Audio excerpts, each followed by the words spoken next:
Hey, what's going on, everybody? Welcome into the next team preview video. Today, I am going to be doing the New England Patriots.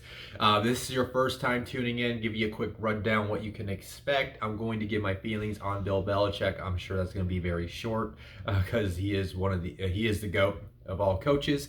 And then I'm gonna go into remaining cap space, guys that have been on their team for the last couple of years if they're entering a contract year. Give you an offensive preview, a defensive preview, and then I give my overall feelings at the end of the episode. Now, more specifically on the offensive side, when I'm going through that, I do kind of give you a fantasy football perspective, more of like if I'm avoiding guys, trying to draft guys, all that type of stuff. Yeah, and that's all what you can expect to the video. So thank you again for tuning in today. Let's just go ahead and dive into this. Bill Belichick, right? Greatest of all time, a head coach. He's got all those Super Bowls to his resume.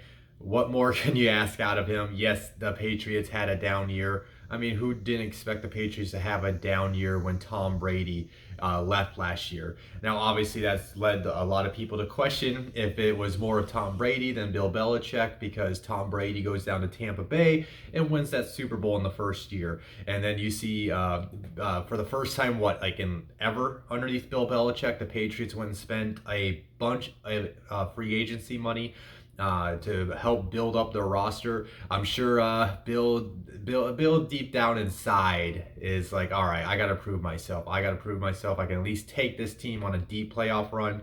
I don't know if this is definitely, I don't think this is maybe a Super Bowl roster, that's for sure. But you never know underneath Bill. He will utilize his players' talents to their fullest abilities and game plan around what he can do with what he has on the roster. But yeah, I don't have to go into much Bill Belichick. Yeah, he's the GOAT. He's going to be their coach until he decides to retire. But yeah, let's just go ahead and look at the remaining cap space. The New England Patriots are currently sitting at $13.5 million in cap space as of last night per overthecap.com. So they have a little room to work with if they want to. If they want to maybe, kind of maybe up somebody's salary for this year, like a Stefan Gilmore, as you can see on that list. That's a guy that's looking for a pay raise. They can maybe, work on some type of contract extension if they like to with any of these guys. Or if they were to wish to maybe acquire somebody via free agency or via a trade, they still got some room to work with as we head into the season. Now, if we go over this list, as you can see, they got a number of guys that are notable players entering their final year of their contract that they've been on, and that are on the Patriots. Now, keep in mind, when I do this, I only take names from players that have been on the team for previous years. I'm not going to put players on, that have only signed like a 1-year deal or anything like that. And then, so yeah, looking at it, Stefan Gilmore, he's been one of the best cornerbacks. He won Defensive Player of the Year just 2 years ago. So obviously you think they would want to keep him. But we've seen this plenty of times in the past with the New England Patriots. Once they're done with a player, they're not afraid just to move on from him. They're not going to give in and just pay a player if they think his talent is diminishing in any way. He dealt with that injury last year that basically ended his season. So, I mean, I could understand doing it, but knowing how the New England Patriots are ran, I don't expect a contract extension for Gilmore, but maybe they do him right and give him a little bit of a pay raise just because of what he's done for New England during his time. J.C. Jackson is actually the guy I'm kind of surprised they didn't try to work anything out this offseason. I'll get to his stat later when I get to the defensive preview, but he's a ball hawk when he's out on the field, and he's been one of their best defensive players over the last couple years.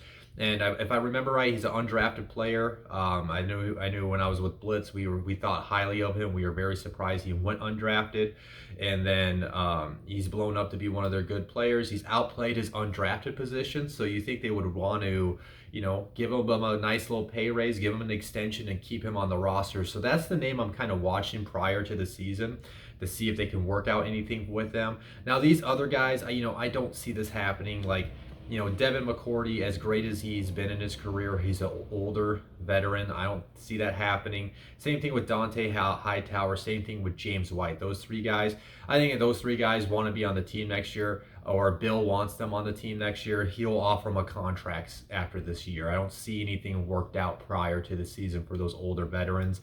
Sony Michel, definitely don't see that working out for him. His fall from grace has been weird, really weird to watch, because I was a Sony Michel fan when he came in that draft class. It's just that he just hasn't been the same player over the last year and a half.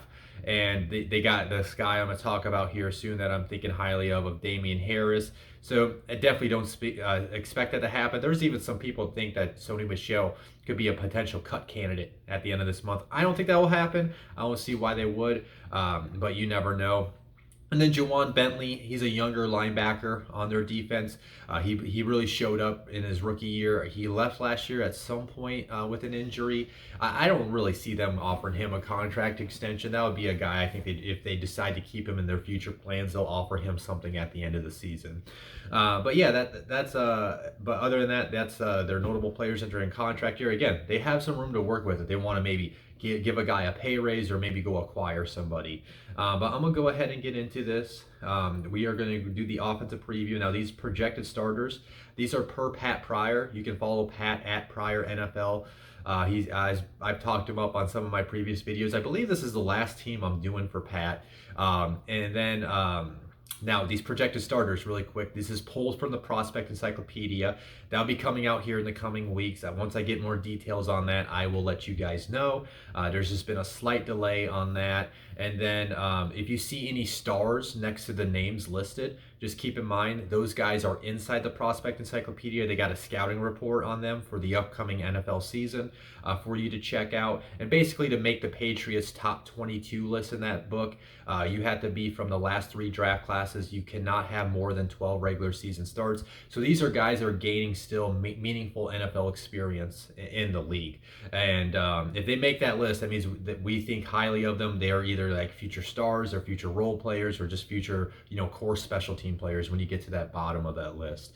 But yeah, I'm gonna go ahead and get going. We're gonna start with the quarterback position with Cam Newton. Obviously, Cam, he came on strong last year at the beginning of the year for the Patriots, and then he had the COVID. He tested positive for COVID. Some people point to that after when he came back, he never really was the same. And it kind of stinks because I've always been a big Cam Newton fan. I would like to see him bounce back in his career. Now, obviously, this is probably his make it or break it year. You could argue that last year, but I knew Bill wanted to give him one more chance. He didn't get a true off-season program with the Patriots last year because of the whole pandemic that they were well, it's still going on, but it was more like restricted as far as practices and meetings and all that type of stuff. So Cam is going to probably start the year as the starting quarterback for New England, despite drafting Mac Jones. But yeah, sticking on Cam. For those that have watched my videos in the past or previous videos, I like to pull these stats. In case this is your new one, you're a new listener. I like to pull stats from the last 3 seasons since 2018. I like to look at the cumulative of 3 seasons to see who's been the more productive players. Kind of gives you an idea who's been consistent over the last 3 years. Now, obviously, this it might be concerning that Cam is not in any of the passing statistics. But it should also not be surprising he's in the top, 10 in some of these rushing statistics. Since 2018, these are among quarterbacks only. He's got the 3rd most rushing touchdowns at 16. He's got the 4th most rushing yards per game at 34.8. And he's got the 6th most rushing yards at 1,078. So, he's going to be able to move the ball. I think he had double-digit touchdowns last year for the Patriots, despite his down year on the ground. So, yeah, if he could maybe somewhat get halfway to being a decent passer that he was in the past. Well, he was a really good passer at the beginning of his career, and then it's kind of just fallen off. But you can just get back to his injury to go with his rushing ability. I mean, in terms of fantasy, you would like that because as far as rushing in fantasy with the quarterback, you like to have a guy with a high floor. I know nobody's really drafting him this year. I think I was listening to a pod the other day, and they said Cam's basically virtually getting undrafted. So, he's a player you don't have to take a risk on. If you want to take a late round dart throw with your last pick, you can take a late round dart throw, and then if Cam comes out balling like he did at the beginning of last year, then you got a potential steal at the quarterback position. But I definitely would not count on him for the full season. Maybe that's the guy that gets you by while you wait on one of the rookies to blow up. But other than that, I do expect the Cam to start the year. I mean, he'll have one heck of a rushing attack. This year, he's going to have a lot more better weapons to throw the ball to. Between, they brought in Nelson Aguilar, Kendrick Bohr, and the two tight ends, Jonnu Smith and Hunter Henry. I think those two guys are really going to help elevate Cam's passing attack. And then they got one of the best offensive lines in the league as long as all those guys do stay healthy this year. So everything sets up for success for Cam this year. It's just going to be on him, and it sounds like he's having a strong camp. So I'm excited to see what he brings. Now, keep in mind, they did draft Mac Jones at the number 15 spot. So obviously, if you're going to spend a first-round pick on a quarterback, you're going to plan on playing him at some point. So it's going to be on Cam to hold off Mac as long as he can. I could see that happening throughout this whole year, and they just go with Mac next year. I understand Mac's, qualities as a quarterback. I view him more as a high-end backup that can start if he needs to, but I can be proven wrong. I didn't really like much of Mac Jones as far as a potential, superstar quarterback, but I think he is a good fit for New England, but I don't see him coming in unless Cam Newton completely falls flat on his face or is taken out because of an injury. Moving on to the running back position, Pat's got Damien Harris slotted in as the starting running back, which I do agree. Sounds like that all signs point to that. I really like what Damien flashed last year. He runs, he's a very downhill runner. If he can find a crease in the lane, he'll explode through it. And I am very high on Damien Harris having a strong year this year. Like I just mentioned with the Cam Newton, Damien Harris has a really good offensive line in front of him that should be able to open up things. New England running backs have always been strong underneath Bill Belichick, so I think he's set to have a great year. Now, because he's in New England, we've seen these Bella tricks before with the running back position. Damien Harris will have a 2 or 3 week stint, and then here's James White's turn, and then here's Sony Michel's turn. We've seen it in the past, with Burkhead and other New England running backs that will be constantly turning over. Not like they were bad, it's just that Bill likes to mix things up with his running backs. So there is that concern with Damien Harris. That's why I kind of view him right now as like a flex running back, an RB3 or 4. But if he ends up getting a steady role every week, if he's locked in as a starter week in and week out, and he's dominating the touches out of the backfield, you're talking about an RB2 in fantasy that can be in a strong offense that's improved from last year. So I'm a big believer in Damien Harris, and sticking at the running back position, going to their longtime veteran on the team is James White. I'm a big James White fan back to when he was up in Wisconsin. For those that don't know, I'm a huge Badger fan I grew up in the state, and James White is one of my favorite Badger running backs back in the day. So he's had one heck of a career, and he's been productive even as he's gotten older. Since 2018, James White, among running backs, he's tied for the most receiving touchdowns at 13. He's got the third most receptions at 208, and he's got the third most receiving yards at 1,771. Now, James White, in terms of fantasy, he's always kind of difficult to figure out because you never know which week he's going to have a bigger role in the game plan. He's a guy that you could put on your bench. If the matchup's right, maybe you think New England's going to be a little bit more pass happy this week because maybe they're playing a high potent offense like I don't know if they're playing the Chiefs, but for example, if they're playing the Chiefs, they're probably going to want to pass more. So he's a guy that's a matchup dependent. You can have on your bench, play in your flex if the matchup's right. I'm always a big believer in James White, and he's just had put together one heck of a career, and he's got his role in this New England offense. It's not going to change this year. He's a receiving back, and he'll work on some rushing downs as well too, to give Damien Harris a break. Now, I've talked about Sony Michel kind of having a fall from grace, but he's actually been one of the more effective running backs over the last 3 years whenever he gets the ball in his hands as a receiver. He's actually got the most yards per reception by a running back since 2018. He averages basically a first down, 9.9 yards per reception anytime he gets the ball. But again, I don't know what it is. He's kind of lost that juice. I don't know if it's been it's probably because of his knee injuries from the past. It probably finally caught up to him. He doesn't have that, that great burst when he gets the ball in his hands. So, I'm not really drafting Sony. I like I mentioned, all in on Damien Harris, taking my chances on him being an RB2, but I'm kind of viewing him as a bench flex guy right now. And then James White's a guy you can add on your bench and try to play when the matchup's right. When New England's facing like a high potent offense. Now, moving on to their wide receivers, it's definitely a lot better than last year. They brought in Nelson Aguilar, who turned around his career again in Las Vegas last year with the Raiders. We'll see if he can continue that with the Patriots. Jacoby Myers is a guy I'm definitely keeping my eyes on. I thought he flashed some solid things last year as a wide receiver. Those that are longtime listeners of me in fantasy football know I love wide receivers entering their third year in the NFL. Jacoby Myers is entering his third year. He's going to be more likely working out of the slot this year. So that's a guy I think I'm willing to take a chance on, add him to my bench, see how his role unfolds, because they do have more pass catchers in this offense compared to last year. But if he's getting a steady amount of targets, maybe he can work his way into that wide receiver 3 range. But he's more of a bench ad at the beginning of the season and see how his role plays out. Kendrick Bohr is just a solid wide receiver.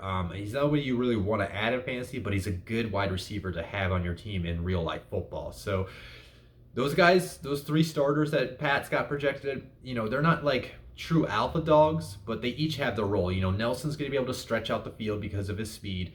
Jacoby Myers is going to be able to work the defense because of his route running ability and be able to find the holes in the defense. And Kendrick Bohr is just going to get the job done. He can block, he can run routes, and he's a solid catcher as well. And now the guy to watch off their bench is, and people are going to laugh, is Nikhil Harry. I'm just going to go ahead and say it.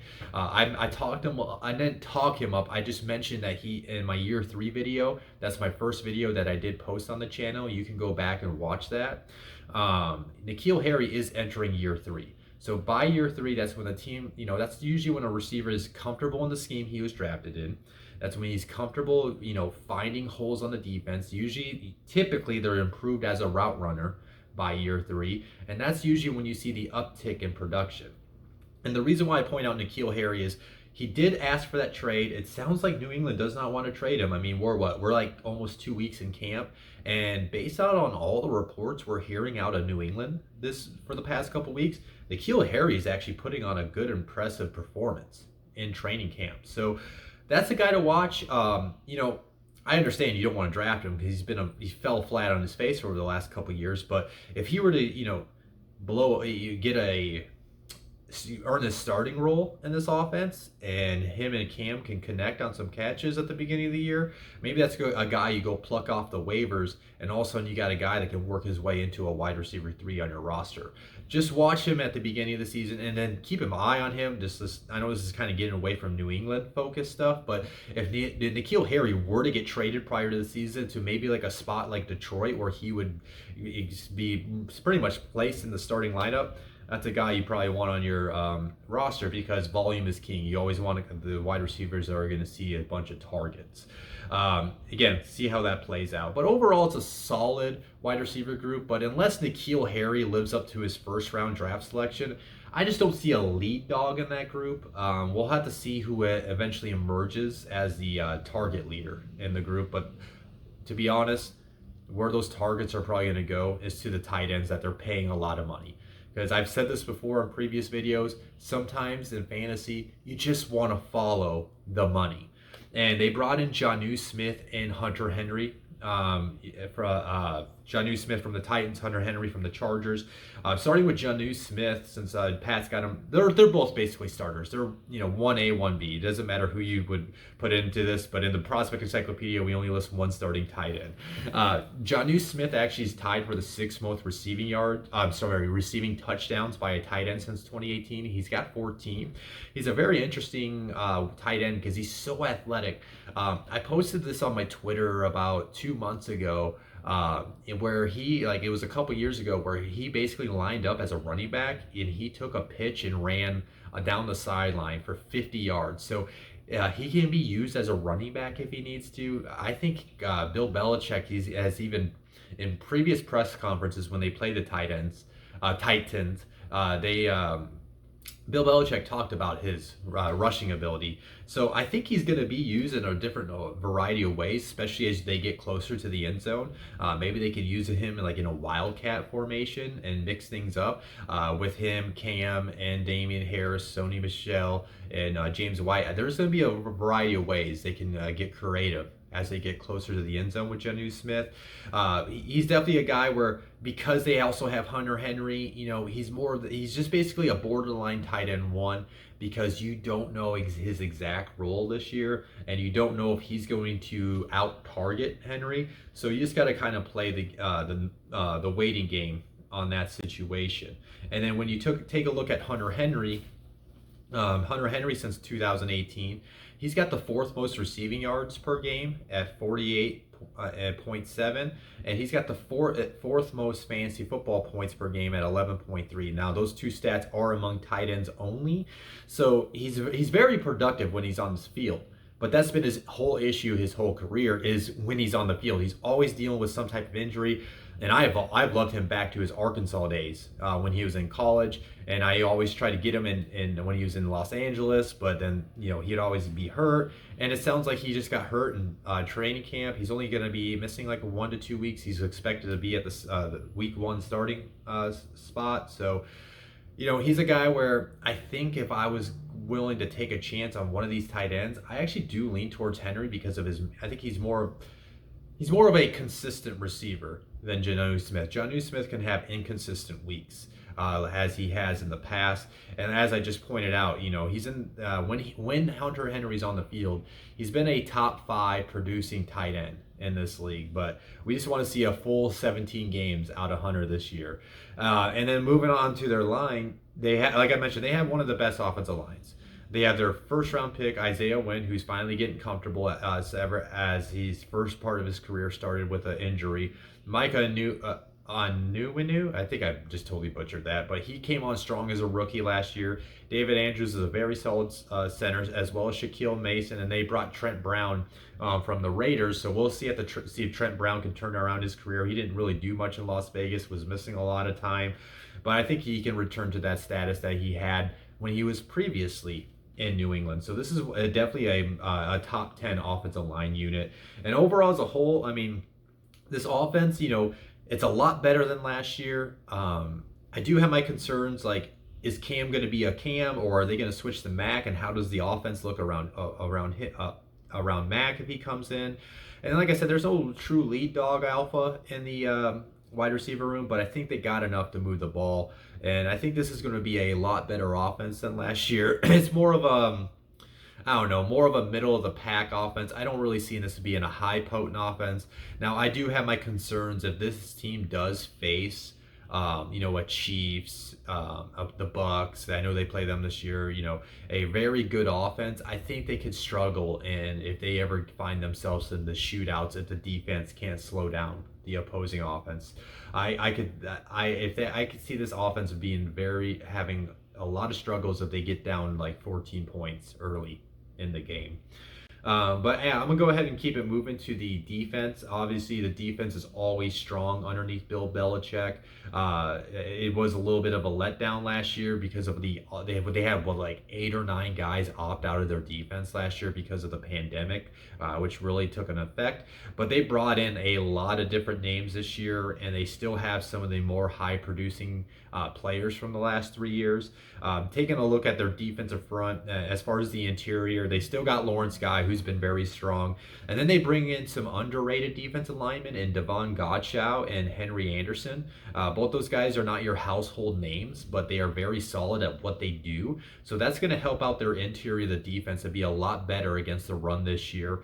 And then their edge rushers are going to be a lot better too. They're going to at least get more consistent pressure from the edge than they did last year. They bring in Matt Judon from the Ravens. Actually, Matt's got the 5th most quarterback hits since 2018. He's got 74 since then. And then they also, which was a weird scenario, is Kyle Van Noy. He went down to Miami and they released him after 1 year, and he comes back to New England. And Van Noy's a versatile piece that can rush the quarterback, that can sit back in coverage. He's a very good player, and he's actually tied for the 2nd most fumble recoveries since 2018. He's got 6. So if somebody can punch that ball out in the field, Kyle's got a knack for finding those balls and getting the ball back into the offensive hands. So you like what they got on the edge in this 3-4 defense. And then what I like too, going to their bench, is they got a number of guys they can work in the rotation. Chase Winovich can get after the quarterback. I think Ronnie Perkins can get after the quarterback. He's a guy I like from this draft last class. And then Josh Uche is a guy I am a really big believer on, and I think he can take the next step and make a big impact this year for the Patriots. So they got a number of guys who can work in the rotation on passing situations that can get after the quarterback. Now they do return Dante Hightower. Now he's a lot older now, but he's one of those players that opted out of the season last year for New England. So I'm curious to see if the year off has taken an impact on his play, but I think he's still going to be a very strong linebacker for New England. He's going to be a very good communicator for the middle of the defense and make sure all these young guys and all these new guys on the defensive front are ready to play on every snap. So you got to like his return. They're getting Juwan Bentley back from his injury, so he should be able to be solid. So it's a solid linebacker group. I want to call it great just because I don't know how Hightower is going to perform since he's older in age and he just took a year off from playing the game. And then looking at their secondary, that's gonna be what makes or breaks them. I think they got a very strong secondary as long as all these guys can play up to their potential. Stefan Gilmore, already talked him up. He's a defensive player of the year just a couple years ago. Since 2018, he's tied for the second most pass deflections. He's got 43. And then opposite of him, talked the guy up earlier, J.C. Jackson. He's actually got the second most interceptions since 2018. He's got 17, so he's a ball hawk. Anybody tries to test him, as long as that wide receiver didn't get any separation on him, usually he's going to be able to pluck the ball out of the air and get the ball back into their offensive hands. So I like those two cornerbacks. I think they make a very solid cornerback tandem. And they got Jonathan Jones, who is very solid in the secondary. In the slot. And then their safeties. Devin McCourty. He's one of the best safeties in the league. Of course, though, he is getting up there in age. We'll see how Jalen Mills works out. Pat's got him projected as a starting safety. They still got Adrian Phillips, too, who played quite a bit last year. But the name to watch in that safety group for me is Kyle Duggar. He was a top 5 safety for me last year in his class. He flashed some really good things last year as a rookie. I would not be surprised if he ends up starting next to Devin by week 1, or at least at some point of this year. Or if he's a very versatile piece. He can play deep safety, he can play inside the box. So Bill might just use him in a variety of ways this year, like he kind of did last year. So this defense should be a lot better than what it was last year. I don't think they're going to get ran all over like they did last year. And then as long as Stefan Gilmore's fully healthy, their pass defense should be much improved as well. Overall, this is not like I don't know if I think underneath Bill Belichick, he can make this a top 10 unit. I'm not sure if it's quite there. I think it's just a very solid defense, and like I keep on seeing, Bill Belichick can get the best out of his units. So I would not be surprised if they finish in the top 10 at the end of the year. I just got to see, as long as they stay healthy, they're going to be very solid. But yeah, that's my preview, guy. Oh, before I forget, because previous watchers know that I always forget to talk about if I would stream this defense week 1. Week 1, they play the Dolphins. Okay, now this is in New England. Everybody knows that they play in Miami. That's where the Patriots have their struggles against the Dolphins. But this is in New England. I haven't done my Dolphins preview yet, but I do think the Dolphins offense is going to be a lot better than it was last year. Tua will be a lot better than he was last year. With that being said, Tua's got I think he's only got 6 or 7 starts, I think, to his name. Not that many starts. There's some stat I forget, but basically I think maybe it's only like Deshaun Watson and maybe one other quarterback that are young in their age, like basically rookies. Tua's kind of still a rookie. He hasn't played 16, 17 games yet. So I'd say that young quarterbacks that go to New England against a Bill Belichick defense typically struggle. So I'm definitely looking elsewhere for other defenses and their matchups. But if those defenses get picked, New England Patriots are sitting there against Tua in week 1 on the road. I'd definitely consider the Patriots defense in week 1. They've been always a pretty good fantasy football defense to stream. But yeah, overall with this Patriots team, I think they're going to be better this year. I don't know if they're going to push for the playoffs. I do think that they find themselves in a division where They're going to be better than the Jets this year. I think they could push the Dolphins for the second spot in the division, but I don't know if this is a team that's going to. I don't know. I see them kind of sitting around that like 6-11, 7 and what would that be?